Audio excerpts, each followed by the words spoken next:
நார்மலா நடந்து வா பா. டேய் கேக்கே வெண்ணா இந்திரா டேய் டேய் டேய் டேய் பவர் போடா.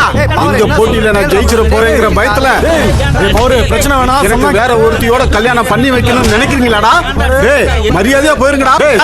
என்னடா கூட இருந்து குழி பறிக்கிறீங்களா? கூட இருந்து குழி பறிக்காம கொய்யாவோட பறிக்க முடியும். கிளம்ப போல்டுங்களா? இன்னும் எவ்வளவு வருஷம் கல்யாணம் பண்ணாம உயிர் எடுப்பீங்க?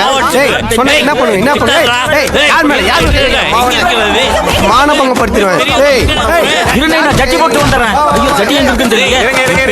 ஜட்டி போட்டு வந்தானே நீங்க எல்லாம் காலிடா. டேய் இந்த சட்டை வச்சிட்டாங்க.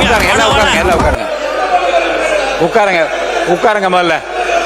மாணவ பள்ளிக்கல்வித்துறை அமைச்சர் இது ஒரு உங்களுக்கு எல்லாரும் உட்காருங்க. எல்லாரும் உட்காருங்க. ஒரு நொடி உட்காருங்க. உட்காருங்க அமைதியா இருக்கு. மாணவ பள்ளிக்கல்வித்துறை அமைச்சர் முடிங்க. இல்ல முத விஷயம் அந்த சப்ஜெக்ட் போறதுக்கு முன்னாடி ரொம்ப நாளாவே என்னன்னா இது நாம ஏத்துக்கொள்ளவே கூடாது. அது கொரோனாலாம் யோசிக்கணும். இப்ப என்ன நடந்தது கேமரால காட்டினாங்களா தெரியல. அவரு மாண்புமிகு சட்டமன்ற உறுப்பினர் தான் இடத்தை விட்டு வசந்தம் கார்த்திகேயன் அடிக்கிறதுக்கு பாஞ்சு வந்து ஏவா வேலைன்னா கட்டி பிடிச்சு அணை கட்டி தடுக்கிறார். மதிப்புக்குரிய பூண்டி கலைவாணன் அங்க இருந்து நடுகடத்துல வந்து அடிக்கிறதுக்கு வராரு. இந்த உருட்டல் மிரட்டல்களாம் மதிப்பிடக்கூடிய கட்சி தமிழக வெற்றி கழகம் அல்ல. இதை போன்ற நாகரிகமற்று உருட்டுறது மிரட்டுறதுனாலதான் தமிழக மக்கள் தகுந்த தீர்ப்பு கொடுத்து அங்க உட்கார வச்சிருக்காங்க. தொடர்ந்து நான் பாத்துக்கிட்டே இருக்கிறேன். இந்த வேலை எங்ககிட்ட நடக்காது. ஒண்ணு, சபாநாயகருக்கு ஒரு மதிப்பு இருக்கு, சபாநாயகருக்கு ஒரு கண்ணியம் இருக்கு. அவர் எழுந்தா அனைவரும் அமரணும். இப்பவும் இதேதான், இப்பவும் அதேதான். உட்காருங்க, உட்கார்ந்து பேசுங்க, உட்காருங்க, உட்கார்ந்து பேசுங்க. அவர் சபாநாயகர் ஒரு கண்ணியமிக்க பதவி, கொரோனா ஒரு முக்கியமான பதவி. இப்பவும் பாருங்க எழுந்து நின்று உரிமையில பேசுவது இதெல்லாம் நாகரிகம் கிடையாது. இதெல்லாம் கத்து கொடுத்தாங்களா அவங்க தலைவர்கள்? ஒண்ணு. ரெண்டாவது நம்முடைய சட்டமன்ற உறுப்பினர் அவருடைய முதல் அறிமுக உரை பேசுகிறாரு. இன்னும் கவனமா உறுப்பினர்கள் பேசும்போது தங்களுடைய கருத்துக்களுக்கு ஆதாரத்தோடு பேசணும். ஆதாரம் கேட்கலாம்.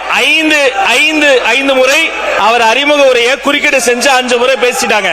அவர் பேசிய கருத்துக்களுக்கு இப்ப நான் பேசுனத இப்பெல்லாம் நாகரிகமா பேசாதீங்க. உட்காருங்க உட்காருங்க உட்காருங்க.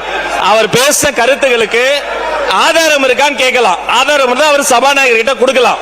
அதை விட்டுட்டு அதாங்க அவர் பேசின கருத்துக்கு சபாநாயகர் ஆதாரம் கேட்டு அவர் கொடுக்கட்டும். அவரை பேச அனுமதிக்க.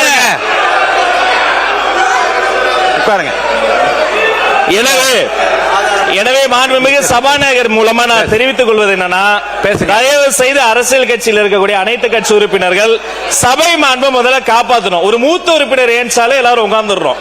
அவர் கொரோனா ஏன்ஸ் நிக்கிறாரு, பின்னாடி இருந்து கத்துறீங்க. சபாநாயகர் ஏன்ஸ் நிக்கிறாரு, நடு கூடத்துக்கு வந்துட்டு வராரு, இன்னொருத்தர் தடுக்கிறார். இதெல்லாம் முறையல்ல, மரபல்ல. முதல் முறை உறுப்பினர் பேசுறாரு, அவர் கருத்துக்கு அவர் பொறுப்பேற்றுக்குவாரு. அதுக்கு ஆதாரம் இல்லைன்னா அவை குறிப்பில் நீக்கலாம், அதுக்கு என்னவோ பேசலாம். 5 முறை குறுக்கீடு செஞ்சுட்டு அவர் ஆதாரம் வச்சிருக்காரா இல்லையா, அது உண்மையா இல்லையாங்கிறத அவர் பேச அனுமதிங்க.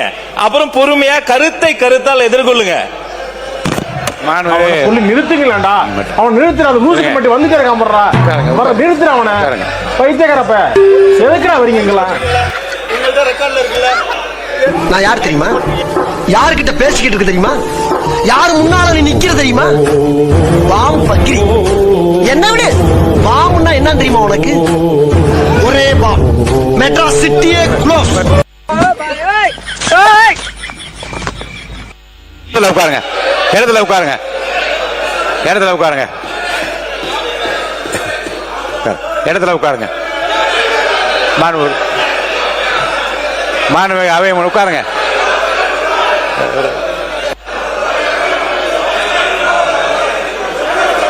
மாணவ உறுப்பினர் உட்காருங்க. மாண்பு அவை முன்னவர், மாண்பு பேரவைத் தலைவர் அவர்களே உட்காருங்க. நீங்க எல்லாம் உட்காருங்க, தயவுசெய்து உட்காருங்க. எல்லாம் மாண்பு பேரவைத் தலைவர் அவர்களே உட்காருங்க. இதற்கு ஒரு முற்றுப்புள்ளி வைத்து அவை உறுப்பினர் பேசியது தவறாக இருப்பேனால் அதை வந்து நீங்கள் அவை கண்டிப்பா உறுதியா நீக்குவேன். அவை முன்னவர் அவர்கள் அதற்கான நடவடிக்கை மேற்கொள்ளும். ஏப்பா கதறாங்க? ஒருவேளை பரந்தூர் மேட்டரா இருக்குமோ? ஒரு மேட்டரா இருந்தாலும் நம்ம பேசலாம். லட்சக்கணக்கில் தானே இருக்குது. ஒருவேளை லைவ் போடுறாங்கன்றதால கதறாங்களா தெரியலையே. ஒருவேளை அதுவா இருக்குமோ?